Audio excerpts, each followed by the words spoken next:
सीता सवाई। उर्मिला की आंखों में आंसू नहीं है। भरत जी हनुमान जी से उर्मिला का परिचय करवाते हैं। मारुति, ये मेरे कुल की कुलवधु, अयोध्या का गौरव तपस्विनी उर्मिला है, जिसका पति आज मूर्छित है। हनुमान जी उर्मिला को प्रणाम करते हैं। उर्मिला जी को प्रसन्न देखकर हनुमान जी को आश्चर्य होता है। पूछते हैं, माँ, मैं तो ब्रह्मचारी हूँ, संसार की भावनाओं को समझ न सकूं, पर स्वाभाविक है। एक प्रश्न पूछने की इच्छा होती है। आज आपका सौभाग्य भय में है।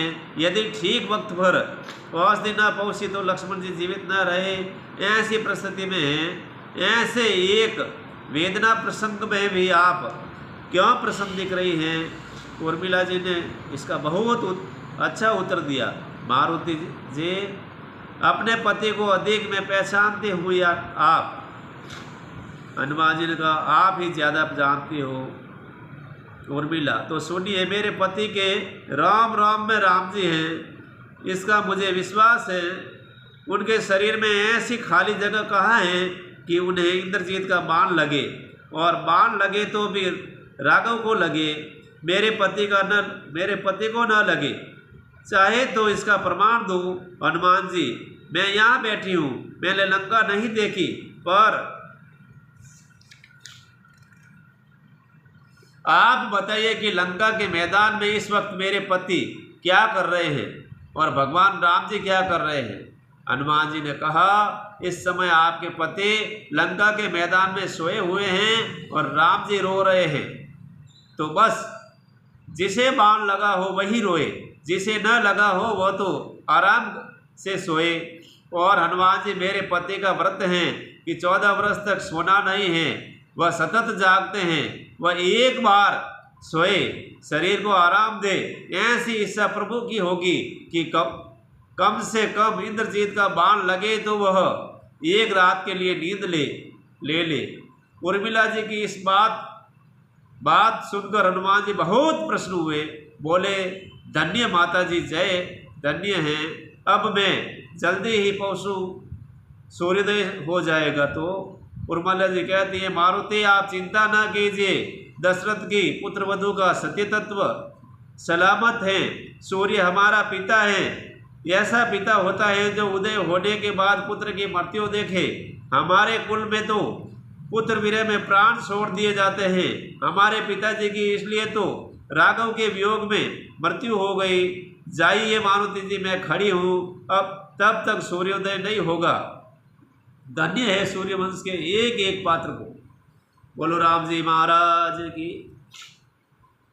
रण मध्य राम विलाप। आधी रात बीती, राम जी की गोद में लक्ष्मण जी का मस्तक है। लक्ष्मण जी मूर्छित हैं। राम जी सुग्रीव को पूछते हैं, सुग्रीव, हनुमान के कोई समाचार? सुग्रीव कहते, प्रभु अभी तक नहीं आए। सुग्रीव ने कहा। राम जी रो पड़े। लक्ष्मण जी का हाथ अपने हाथ में लेकर बोले, मम हित लागी जजेऊ पितु माता। भाई, मेरे लिए तूने माता पिता छोड़े, मेरे लिए तूने प्रिय पत्नी छोड़ी। इतना सारा भाव यदि मेरे प्रति था तो आज तुझे मुझ पर दया नहीं आती। भाई उठ खड़ा हो ना। लखन जगत में बाकी सब मिले, पर तेरे जैसा भाई ना मिले।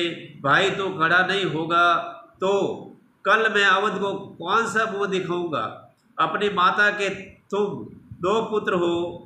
मेरी अनुपस्थिति होगी, तेरी अनुपस्थिति होगी तो शत्रुघ्न मुख देखकर सुमित्रा मन लगा लेंगी, पर कौशल्या माँ को तो मैं अकेला ही हूँ। लखन, यदि तू उठ खड़ा नहीं होगा तो मैं जीवित नहीं रहूँगा, तो कौशल्या माँ सिर पटकेगी। इसलिए गरीब कौशल्या के लिए भी तू खड़ा हो जा।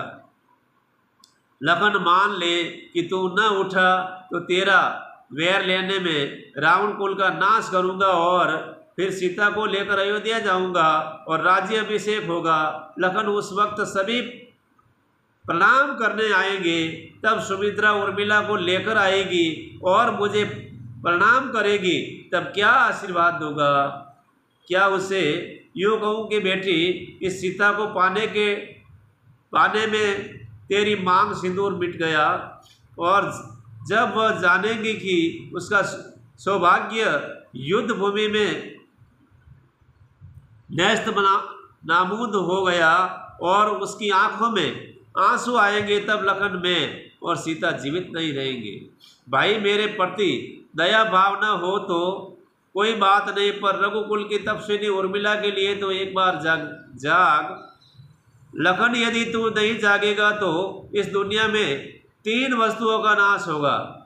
हमारी उर्मिला का सिंदूर मिट जाएगा, रघुकुल का गौरव नष्ट हो जाएगा, और तुझे तो अति प्रिय है उस राम का प्राण उड़ जाएगा। इसलिए लखन, एक बार जाग।